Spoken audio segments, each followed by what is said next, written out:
राधे राधे। आप सभी का अमृत कथा कहानियां चैनल में स्वागत है। रथ यात्रा से पहले 15 दिन तक बीमार कैसे हो जाते हैं भगवान जगन्नाथ।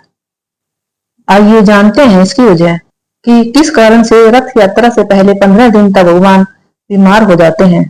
ओडिशा के पुरी धाम में रथ यात्रा का आयोजन आषाढ़ महीने की शुक्ल पक्ष की द्वितीय तिथि को होता है। इस दिन भगवान जगन्नाथ अपने भाई बलभद्र और बहन सुभद्रा के साथ श्री मंदिर से निकलकर भ्रमण के लिए जाते हैं। उनका यह भ्रमण कार्यक्रम ही रथ यात्रा कहलाता है, जिसे श्रद्धालु बहुत जोर शोर से मनाते हैं और उनकी आकांक्षा होती है कि वह भी भगवान के रथ को खींचने का सौभाग्य प्राप्त कर सके। रथ यात्रा भले ही एक दिन का वार्षिक आयोजन है और वर्ष में एक ही बार होता है, लेकिन इसकी तैयारी पूरे साल चलती है। इसमें भी तिथियों का बहुत महत्व होता है, जैसे कि मकर संक्रांति के दिन से मंदिर में रथ बनाने की प्रक्रिया शुरू होती है और फिर हर आने वाली तिथि के साथ स्टेप बाय स्टेप तरीके से ये कार्य संपन्न होता है। इसमें हर तिथि और उस दिन की जाने वाली रीति को एक खास नाम दिया जाता है। जैसे कि रथ यात्रा के आयोजन से ठीक 15 दिन पहले भगवान की तबीयत खराब होना। ज्येष्ठ मास की पूर्णिमा को जब गर्मी की अधिकता होती है तो उस दिन देव प्रतिमाओं को 108 घड़े के जल से स्नान कराया जाता है। इस स्नान के बाद तीनों देवता बीमार पड़ जाते हैं और फिर वह एकांतवास में चले जाते हैं। एकांतवास की इस प्रक्रिया को पुरी में अनासरा कहते हैं। इन 15 दिनों में देव विग्रहों के दर्शन नहीं होते हैं। 15 दिनों के बाद जब जगन्नाथ जी ठीक होते हैं तब उस दिन नैनासार उत्सव मनाया जाता है। इस दिन भगवान का फिर से श्रृंगार किया जाता है, उन्हें नए वस्त्र पहनाए जाते हैं और इसके बाद वह भ्रमण के लिए तैयार होते हैं। तब फिर श्री मंदिर के सिंह द्वार पर रथ लाए जाते हैं और फिर 2 दिन बाद यहाँ से रथ यात्रा प्रारंभ होती है। ये कुछ ऐसा है कि बीमार होने के कारण जब जगन्नाथ जी कई दिनों तक एकांत में होते हैं तो वह मन बदलने के लिए भाई बहन के साथ यात्रा पर निकलते हैं। यहाँ सवाल उठते हैं कि क्या भगवान भी बीमार पड़ते हैं, लेकिन क्यों और कैसे? इन सवालों के पीछे की वजह एक करुण कथा है। जगन्नाथ प्रभु की महिमा में यह जन श्रुति काफी प्रचलित है। बहुत पहले की बात है, ओडिशा के पुरी क्षेत्र में एक भक्त माधव दास रहते थे। वह रोज ही भगवान की पूजा करते थे। प्रसाद में जो मिलता उसी से जीवन यापन करते थे और सादा जीवन जीते थे। एक बार वह बीमार पड़े, उन्हें तेज बुखार हो गया। वह अकेले थे तो कोई उनकी सेवा के लिए नहीं था। फिर भी उन्होंने अपनी भक्ति में कोई कमी नहीं की। लोग उन्हें सलाह देते थे कि वैद्य से मिलो, औषधि लो, लेकिन उपचार के लिए लेकर कोई नहीं जाता था। माधवदास भी कहते कि जब भगवान मेरा ख्याल रख रहे हैं तो मुझे किसी की क्या जरूरत। लेकिन एक दिन बीमारी से कमजोर माधवदास बेहोश होकर गिर पड़े। तब अपने भक्त को संकट में देखकर भगवान खुद श्री मंदिर से निकल आए और उनकी सेवा करने लगे।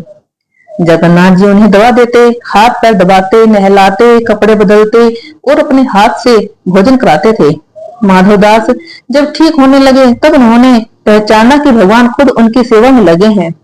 यह देखकर माधवदास रो पड़े और उन्होंने कहा कि आप मेरी सेवा करने क्यों आए? आप मुझे तुरंत ठीक भी तो कर सकते थे। तब जगन्नाथ जी ने कहा, मैं अपने भक्तों का साथ नहीं छोड़ता, लेकिन उनके कर्म में जो लिखा है वह तो होगा ही। लेकिन चलो मैं एक काम करता हूँ, अभी तुम्हारी बीमारी के 15 दिन हैं और शेष हैं, वह मैं अपने ऊपर ले लेता हूँ। उस दिन ज्येष्ठ पूर्णिमा थी। जगन्नाथ जी अपने मंदिर पहुंचे और उसी दिन उन्हें स्नान के बाद ज्वर होने लगा। तब से यह परंपरा पूरी में चल पड़ी।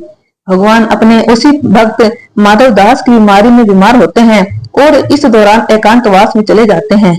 इसे अनासार कहते हैं। कहते हैं कि जैसे एक बार उन्होंने अपने भक्त माधवदास की पीड़ा अपने ऊपर ली थी, उसी तरह वह हर साल अपने भक्तों की पीड़ा हर लेते हैं। लेकिन भक्ति सच्ची होनी चाहिए। इसके 15 दिन बाद जब भगवान ठीक होते हैं तब नैनासर उत्सव मनाते हैं। इसके बाद ही भगवान भ्रमण के लिए बाहर निकलते हैं। इसी भ्रमण को रथ यात्रा कहते हैं। क्या है अनासर विधि पूजा? आइए जानते हैं। अनासर विधि पूजा भगवान जगन्नाथ के धाम पुरी के श्री मंदिर में हर साल अनासर की विधि की जाती है। यह एक धार्मिक अनुष्ठान है जिसे ज्येष्ठ मास की पूर्णिमा के दिन संपन्न कराया जाता है। इसे अनासर कहा जाता है। इसे स्नान उत्सव, स्नान पूर्णिमा भी कहते हैं। गर्मी से राहत पाने के लिए स्नान उत्सव के दौरान मंदिर के देवता 108 घड़े ठंडे पानी से स्नान करते हैं। इस शाही स्नान समारोह के बाद तीनों देवता बीमार हो जाते हैं और उन्हें 15 दिनों की अवधि के लिए सार्वजनिक दृश्य से दूर रहना पड़ता है। इसे अनासर या अनवसर काल के रूप में जाना जाता है। अनवसर काल ज्येष्ठ पूर्णिमा से शुरू होता है और आषाढ़ अमावस्या के साथ समाप्त होता है।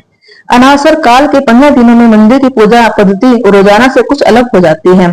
इस दौरान जबकि मुख्य देव प्रतिमाओं के रूप में देवता विश्राम करते हैं, तब श्री मंदिर में देवताओं के रंगीन पटचित्रों की पूजा की जाती है। इन चित्र में भगवान जगन्नाथ को भगवान विष्णु, भगवान बलभद्र को भगवान शिव और देवी सुभद्रा को आदि शक्ति के रूप में दर्शाया गया है। सुबह मंगला आरती होती है और दीप जलाए जाते हैं। इसके बाद देवताओं को दंत धोती, दांत साफ करना, मुख शुद्धि, फिर स्नान कराया जाता है।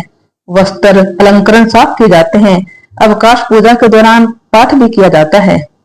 अनासर की विधि के दौरान जब आषाढ़ की कृष्ण पंचमी तिथि आती है, तो इस दिन श्री मंदिर में अनासर पंचमी मनाई जाती है। अनासर पंचमी के अवसर पर गुरुवार को महाप्रभु जगन्नाथ और उनके भाई बहन भगवान बलभद्र और देवी सुभद्रा को फुलोरी तेल उपचार किया जाता है। इसे फुलोरी तेल सेवा के नाम से जाना जाता है। देव प्रतिमाओं को फुलोरी तेल लगाया जाता है। यह विशेष अनुष्ठान भगवान जगन्नाथ और उनके भाई बहनों को स्नान यात्रा के दौरान अत्यधिक स्नान के कारण हुए बुखार से मुक्ति दिलाने के लिए किया जाता है। फुलोरी तेल विधि के लिए कई सुगंधित फूलों जैसे केतकी, मल्ली, बोला और चंपा, जड़ों, चंदन, पाउडर, कपूर, चावल, अनाज और जड़ी बूटियों के साथ तेल को मिलाकर फुलोरी तेल तैयार किया जाता है। फुलोरी तेल बनाने के लिए शुद्ध तिल का तेल, बेना की जड़ें, चमेली, जुई, मल्ली जैसे सुगंधित फूल और चंदन पाउडर उन 24 सामग्रियों में से है जिनका उपयोग किया जाता है। हर साल रथ यात्रा के 5वें दिन हेरा पंचमी के अवसर पर तैयारी शुरू होती है और लगभग 1 साल तक जमीन के नीचे संग्रहित होने के बाद मंदिर के अधिकारियों को उपयोग के लिए सौंप दिया जाता है। तीनों देवता रथ यात्रा से एक दिन पहले नौजवाना दर्शन के अवसर पर फुलोरी तेल उपचार के बाद अपनी बीमारी से ठीक हो जाएंगे और फिर रथ यात्रा निकलती है।